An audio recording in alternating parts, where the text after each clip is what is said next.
রাষ্ট্রপতি নির্বাচন হচ্ছে বাংলাদেশে, কিন্তু এই নির্বাচনে ভোট দিচ্ছেন না দেশের সাধারণ মানুষ। তাহলে প্রশ্ন, কে নির্বাচিত করবেন বাংলাদেশের রাষ্ট্রপতিকে?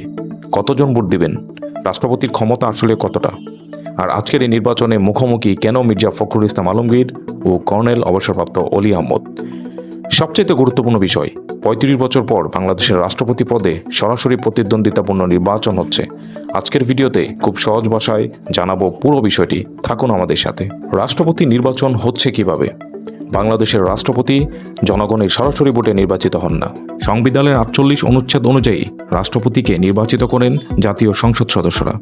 অর্থাৎ আজ দেশের কোটি কোটি ভোটার নয়, সংসদ সদস্যরাই রাষ্ট্রপতি নির্বাচনের ভোটার। এবারের ভোট দেওয়ার জন্য নির্ধারিত সংসদ সদস্যের সংখ্যা ৩৪৯ জন। ভোট গ্রহণ হবে জাতীয় সংসদ ভবনে।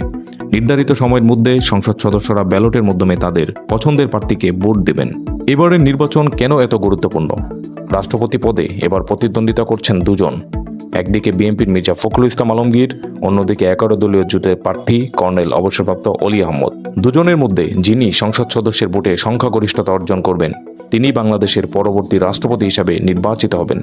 আর এখানেই এবারে নির্বাচন হয়ে উঠেছে বিশেষ গুরুত্বপূর্ণ, কারণ দীর্ঘ ৩৫ বছর পর রাষ্ট্রপতি পদে প্রতিদ্বন্দ্বিতাপূর্ণ ভোট অনুষ্ঠিত হচ্ছে। অর্থাৎ এবার শুধু একজন প্রার্থীর মনোনয়ন জমা দিয়ে বিনা প্রতিদ্বন্দ্বিতায় রাষ্ট্রপতি হচ্ছেন না, সংসদ সদস্যদের সামনে রয়েছে দুটি পছন্দ। কিন্তু রাষ্ট্রপতির আসলে কাজ কি? অনেকে রাষ্ট্রপতির পদ মানে দেশের সর্বোচ্চ সাংবিধানিক পদ মনে করেন, তবে বাস্তবে রাষ্ট্রপতির ক্ষমতা অনেকটাই সাংবিধানিক কাঠামোর মধ্যে সীমাবদ্ধ। বাংলাদেশের রাষ্ট্রপতি রাষ্ট্রের সাংবিধানিক প্রধান। তিনি বিভিন্ন সাংবিধানিক দায়িত্ব পালন করেন। প্রধানমন্ত্রী নিয়োগ, নির্দিষ্ট সাংবিধানিক পদে নিয়োগ, সংসদ সদস্য, কিছু গুরুত্বপূর্ণ কার্যক্রম এবং রাষ্ট্রীয় আনুষ্ঠানিক দায়িত্ব, এসব ক্ষেত্রে রাষ্ট্রপতির ভূমিকা রয়েছে। তবে অধিকাংশ ক্ষেত্রেই রাষ্ট্রপতিকে প্রধানমন্ত্রীর পরামর্শ অনুযায়ী দায়িত্ব পালন করতে হয়। তাই রাষ্ট্রপতির পদ গুরুত্বপূর্ণ হলেও এটি এমন কোনো পদ নয় যেখানে রাষ্ট্রপতি একাই সরকারের সব সিদ্ধান্ত নিতে পারেন। তাহলে রাষ্ট্রপতি এত গুরুত্বপূর্ণ কেন? কারণ রাষ্ট্রপতি শুধু একটি আনুষ্ঠানিক পদ নন, দেশের সাংবিধানিক ধারাবাহিকতা বজায় রাখা, সরকার গঠন, রাষ্ট্রের গুরুত্বপূর্ণ সাংবিধানিক প্রক্রিয়া রাষ্ট্রপতির ভূমিকা রয়েছে। বিশেষ করে কোনো রাজনৈতিক বা সাংবিধানিক সংকট তৈরি হলে রাষ্ট্রপতির দায়িত্ব আরও গুরুত্বপূর্ণ হয়ে ওঠে। আর এ কারণেই আজকের নির্বাচন শুধু একজন ব্যক্তিকে রাষ্ট্রপতি নির্বাচনের ভোট নয়, এটি বাংলাদেশের সাংবিধানিক কাঠামোর একটি গুরুত্বপূর্ণ অধ্যায়। চলুন এবার আসি সবচেয়ে গুরুত্বপূর্ণ প্রশ্নে। আজকের ভোটের পর কি হবে?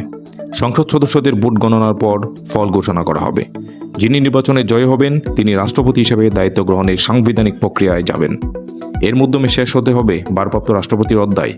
আর নতুন রাষ্ট্রপতির দায়িত্ব নেওয়ার পর বাংলাদেশের সাংবিধানিক রাষ্ট্রপ্রধান হিসেবে দায়িত্ব পালন করবেন। বাংলাদেশের নতুন রাষ্ট্রপতি কে হচ্ছেন, মির্জা ফখরুল নাকি অলি আহমদ? উত্তর মিলবে ভোটের ফলাফল ঘোষণার পর। আরও এমন গুরুত্বপূর্ণ রাজনৈতিক ও সাংবিধানিক বিশ্লেষণ পেতে সঙ্গে থাকুন। আমি হাসান, দেখছেন টাইমলাইন 24।